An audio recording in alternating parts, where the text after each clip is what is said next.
अभी हमारे यहाँ एक तिथि आने वाली है अक्षय तृतीया। उसका मतलब क्या होता है? अक्षय, जिसका कभी क्षय ना हो। तृतीया प्रदोष काल में ही दरवाजे के पास महादेव का स्मरण कर लक्ष्मी की वृद्धि के लिए, कार्य सिद्धि के लिए, संपदा को प्राप्त करने के लिए आप अपने ही दरवाजे के पास में एक दीप लगा सकते हो। तृतीया सत्तू का प्रयोग अवश्य करना, उसका दान अवश्य करना। कोई आए उसको थोड़ा सा सत्तू अवश्य खिलाना। तृतीया के दिन कई लोगों ने महत्व को बिगाड़ दिया। के दिन सामान लेकर आना है, चांदी का बर्तन लेकर आना है, ये सामान लेकर आना है, वो सामान लेकर आना, लाओ, मना नहीं है। हिंदू धर्म में ये रीति रही है, कोई सामग्री खरीदी जाती है, पीतल की, तांबे की, कोई वस्तु हम खरीदते हैं। पर आज का समय का जो फैशन बढ़ता गया तो कहा साहब चांदी के बर्तन खरीदना जरूरी है, चांदी का सामान खरीदना जरूरी है, सोने का पात्र, सोने की वस्तु खरीदना जरूरी है, ये सामग्री खरीदना। तो यहाँ शास्त्र नहीं करा कि महाराज इतने महंगे महंगे पदार्थ खरीदो और घर में कर्जा कर लो। शास्त्र तो यह कहता है कि पूजन करना है आपको। अगर आप एक सामग्री भी लेकर आ रहे हैं तो उसमें आपका भाव जुड़ा होना चाहिए, कर्जा नहीं जुड़ा होना चाहिए। कितना सुंदर कहा है, जब जिंदगी बहुत संघर्ष में चल रही हो, बहुत दुख का जीवन चल रहा हो, बहुत कष्ट का जीवन चल रहा हो, बहुत कष्टमय जीवन चल रहा हो, तब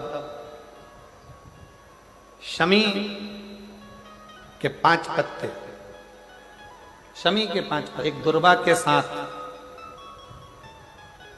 एक अक्षत चावल का एक दाना, वो भी हल्दी में भिंगोया हुआ हो या केसर में भिंगोया हो, शमी पत्र 5, एक दुर्वा, एक चावल का दाना, जो दिल से, हृदय से बेलपत्री के वृक्ष के नीचे पार्थिव लिंग का निर्माण कर मट्टी का शिवलिंग बनाकर प्रदोष काल में, मतलब शाम के समय पर शिवलिंग बनाकर उस पे जल चढ़ाकर, जो ये 5 शमी का पत्र, एक दुर्वा और एक चावल का दाना, अपनी कामना कर जो दुख चल रहा है बाबा से विनय कर एक एक पत्ता जब समर्पित कर दे, फिर एक दुर्वा समर्पित कर दे, फिर एक चावल का दाना समर्पित कर दे और बाबा का वहीं पर पुनः विसर्जन कर दे, 3 महीना तो जाने दो, 15 दिन के अंदर वो दुख कटता जरूर है, चाहे कोई भी दुख, किसी भी तरह का दुख क्यों हो।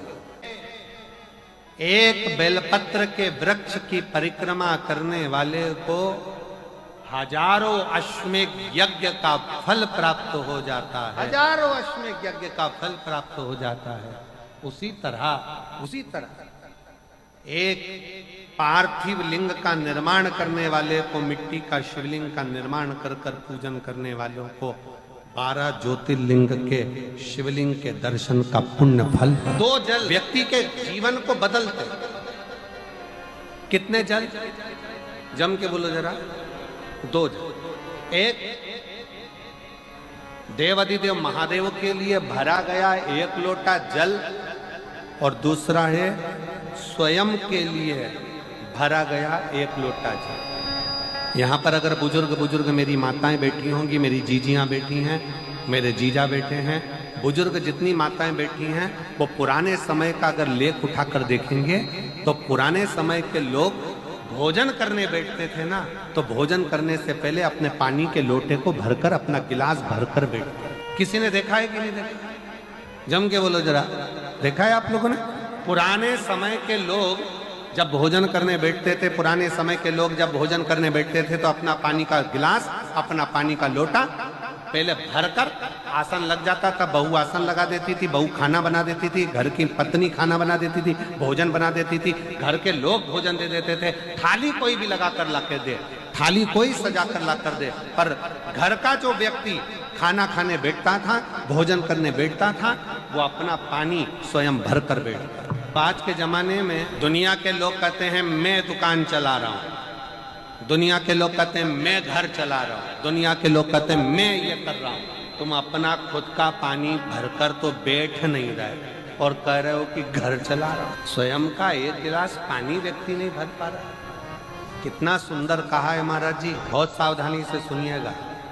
दो जगह का जल व्यक्ति के जीवन को बदल देता है। एक शिव के लिए भरा गया जल और दूसरा स्वयं के लिए भरा गया। शंकर के मंदिर में जा रहे हो, एक लोटा जल अपने घर से भरकर लेकर चले जाओ और अपने घर में जब तुम भोजन करने बैठ रहे हो, जब तुम रोटी खाने बैठ रहे हो, भोजन करने बैठ रहे हो, भोजन ग्रहण करने बैठ रहे हो, जब तुम भोजन को ग्रहण करने के लिए बैठ रहे हो, तब अपने घर में जब तुम भोजन ग्रहण करने बैठ रहे हो तो एक लोटा जल या एक गिलास पानी भर कर बैठो। बहू अच्छी है, पानी भरेगी, मना नहीं है। बेटा अच्छा है, पानी भरेगा, मना नहीं है। पोता अच्छा है, पोती अच्छी है, नाती अच्छा है, पंती अच्छा है, घर में सब अच्छे। तुम्हारी पत्नी भी अच्छी है, तुम खाना खाओगे तो वो पानी ला कर दे देगी। तुम्हारी बहू भी अच्छी है, तुम भोजन करोगे तो वो पानी ला कर दे देगी। तुम्हारा परिवार का हर व्यक्ति अच्छा है, तुम्हारा कहना मानता है। तुम जीमने बैठोगे, भोजन करने बैठोगे तो वो पानी ला कर देगा। पर शिव पुराण की कथा कहती है, जो व्यक्ति भोजन करते समय अपना जल स्वयं भर कर बैठता है, उसकी जिंदगी में से 3 रोग समाप्त हो जाते हैं। कितने रोग समाप्त हो जाते हैं? 3। पहला, अपना जल स्वयं भर कर बैठने वाले के घुटने का कभी भी डॉक्टर उसके घुटने बदलने का बोलेगा ही नहीं, घुटना बदल ही नहीं सकता। स्वयं का जल भर कर बैठे। दूसरे नंबर पर, जिसकी रीढ़ की हड्डी में कमर से लेकर कंधे तक जिसकी हड्डी में दर्द होता हो, या जो सुबह सुबह सोकर उठता हो और उसके कंधे दुखते हो या पीठ दुखती हो। दूसरे नंबर का रीढ़ की हड्डी का दर्द। और तीसरे नंबर का, डॉक्टर को दवाई खा खा कर परेशान हो गए और आधा सिर का रोग, भुकुटी, ये भौएं दुखती हो, सिर दुखता हो, ये कान के पास का दर्द होता हो, तो अपना भोजन करते समय अपना पानी स्वयं भर कर बैठो।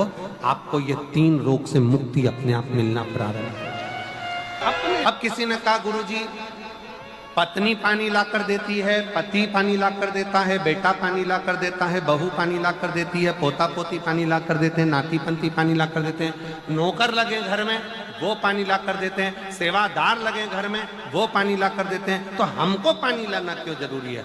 तो अग्नि पुराण में वर्णन आता है कि जो घर में पानी जिस मटके में भरते हो, जिस हंडे में भरते हो, जिस बाल्टी में भरते हो, जिस टंकी में पानी भरते हो, पीने का पानी जिस हंडे में, मटके में, बल्टोई में, जिस गगरे में तुम भरते हो, वो स्थान पितरों का स्थान रहता है। जब हम पानी भरकर भोजन करने बैठते हैं तो हमारे पितर भी उस स्थान पर आकर निश्चित जगह पर बैठते हैं, और जब हम भोजन ग्रहण करते हैं तो हमारे पितरों के भाव का आशीर्वाद हमारे ऊपर पड़ जाता है, जिससे हमारे 3 दर्द स्वयं भरो। अब आज का जमाना इतना विचित्र है कि नौकर चाकर, परिवार, घर इतना बड़ा हो गया।